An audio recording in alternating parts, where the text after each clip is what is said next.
Good evening, everyone. So a few years ago, I actually moved down from Alaska with my family.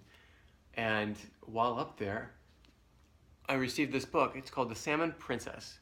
My daughter loves princesses, and this is the Alaska Cinderella story. So because up in Alaska, there are tons of different types of salmon, which are fish that spawn all over the place, that grow up in the deep waters and then come into the streams all around Alaska.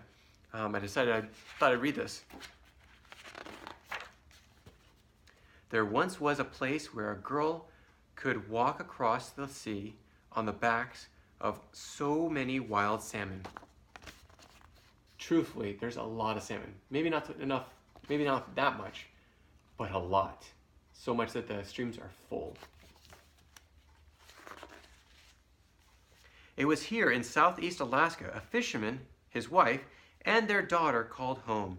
They lived on the edge of a shady rainforest where waterfalls made music with the drip drip of the rain. It was a happy life, though it was hard, full of hard work. And as you can see, there's the mom, there's the girl manning the fire where they would put up the salmon, and then there's the dad getting ready to go out fishing. And as you can see, they're bundled up, so it's probably really cold. Of course, in Alaska, it is fairly cold. And southeast Alaska is where we're actually from. It was Juneau that we lived, which is part of a rainforest. I'll tell you more later on about that. While the fisherman plucked fish from his net, mother and daughter smoked salmon on the beach. Sweet smoke spiraled into the sky as they sang songs from long ago, a time when anything was possible. And as you can see, they're getting the fish ready to smoke. And there's the smoker. It's a hut where they put the fish in, and a fire's inside. So all the smoke gets into the fish, and it cures them. And then there's a bald eagle. One winter, the mother died suddenly. Cold rain poured from the sky. The daughter's tears ran rivers of sadness into the salty sea. The fisherman held sadness in his heart like a great net bursting with fish. As you can see, there's a fishing net with all the fish in it, much like his heart. Years passed, and eventually the fisherman remarried. His new wife had 2 strong sons who quickly learned to catch fish. With 3 fishermen, the nets swelled with salmon. The stepmother refused to clean fish and gave that stinky, slimy job to the girl, to Cinderella.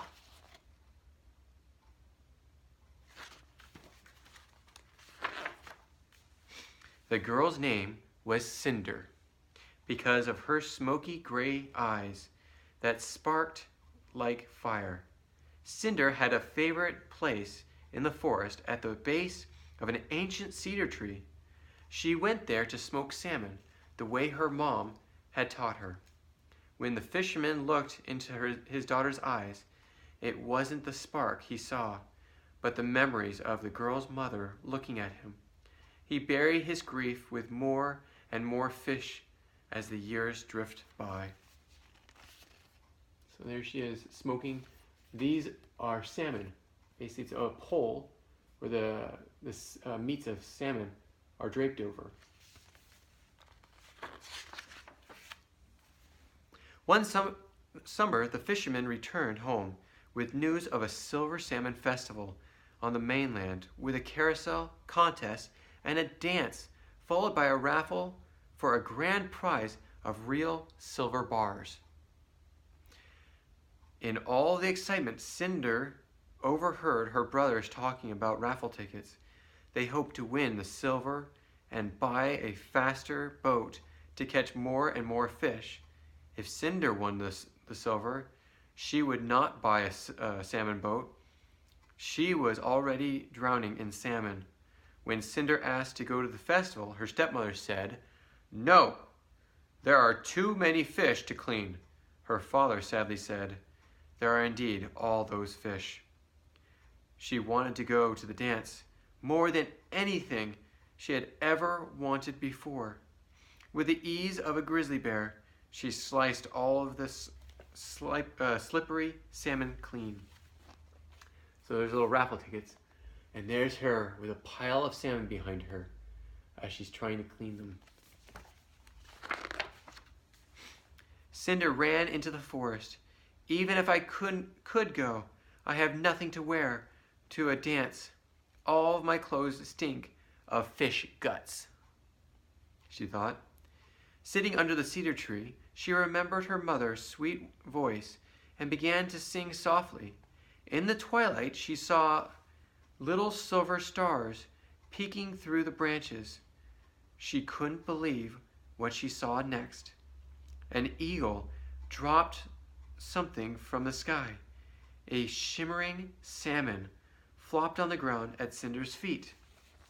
So there's the eagle dropping the salmon at Cinder's feet.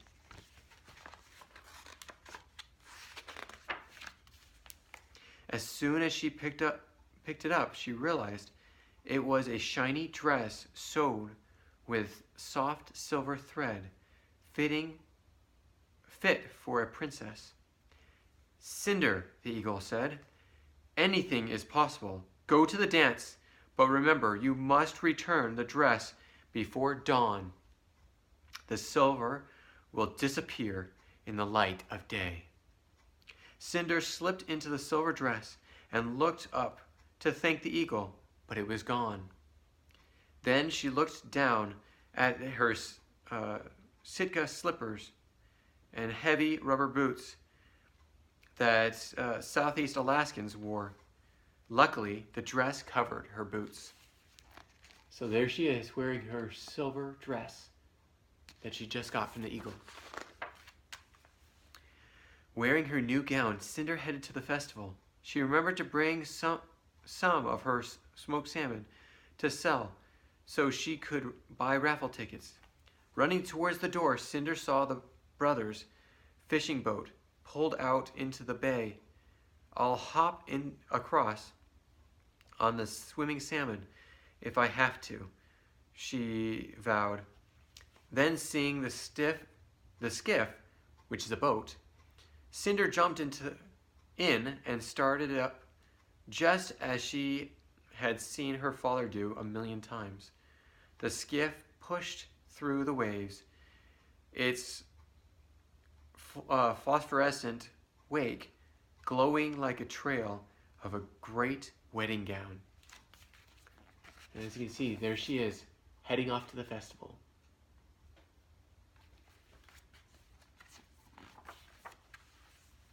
Cinder found a long line of dancers and jumped in. When the boy saw the girls, wild red hair, and smoky gray eyes that sparkled, he was hooked. Circling left, circling right, Cinder and her dance partner spun like the hands of a clock. In her long hair, he smelled smoke as they twirled into the night. At the glimmer of the first light, Cinder suddenly remembered the eagle. She sprinted off the dance floor and down the docks towards the skiff. There she is dancing, and there she is running as the light of day comes. Her boat caught on a net, as she wrestled with it, she dropped the raffle tickets. Cinder hopped into the skiff and hurried across the bay to return the dress, leaving her boot behind. The boy followed her to the dock. First, he found the lone boot, and then the raffle tickets, but the girl was gone. Back at the festival, one of the girl's tickets held the winning numbers, and there were only 24 hours to collect the prize. He had to find her, but everyone wore those big rubber boots. It would be nearly impossible to find the match. The girl could be on any one of the hundreds islands. The boy searched every island and every bay and was about to give up when an eagle circled overhead, led him to the dock. So there she is, or there he is, searching for her. And as you can see, there's the boot tangled in the net and the raffle tickets left on the dock. On shore, he announced that he was looking for a girl with sparkling eyes who had won the tickets. Cinder's father was confused, and her stepmother laughed. The only girl who lived here is covered in fish slime. Seeing a sparkle in their sister's eyes, they never noticed before, Cinder's brother locked her in the smokehouse and tried to think of a way to claim the prize. Cinder fired up the old smoker and began to sing as smoke soared into the air.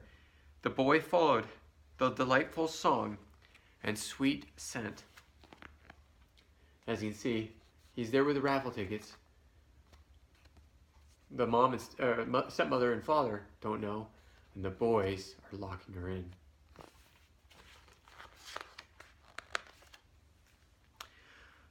Unlocking the smokehouse, he saw the girl he had been searching for. The boy smiled, and Cinder's heart skipped like a smooth rock across water. "Cinder," her father called out. "Looking for her?" "Cinder, she's my Cinderella," the boy cheered, and offered her the boot. It fit, and Cinderella collected her prize of silver bars. She learned that the boy's father owned King Salmon Cannery. "So that makes you a salmon princess," she giggled. "Prince," she giggled. And as you can see, there are the silver bars, and there she is with her prince, her salmon prince. When they married, Cinderella became the salmon princess, and they lived happily ever after. Cinderella's stepmom was stuck cleaning salmon, so she went back to the lower 48, which is basically the rest of the United States under Alaska. The brothers ended up at the salmon cannery working long, hard hours cleaning salmon. Cinderella forgave her father, and he lived a long and happy fisherman's life on a heavy diet of salmon. With the silver she won, Cinderella bought a homestead up north in the interior. She and the prince farmed prize-winning cabbage, bigger than any salmon, and had 3 daughters. Cinderella taught them to sing her mom's song and to believe that anything is possible. And as you can see, there's the picture of their life. There's the wedding. There's the uncles, the 2 uncles. There's Grandpa. And there's the homestead.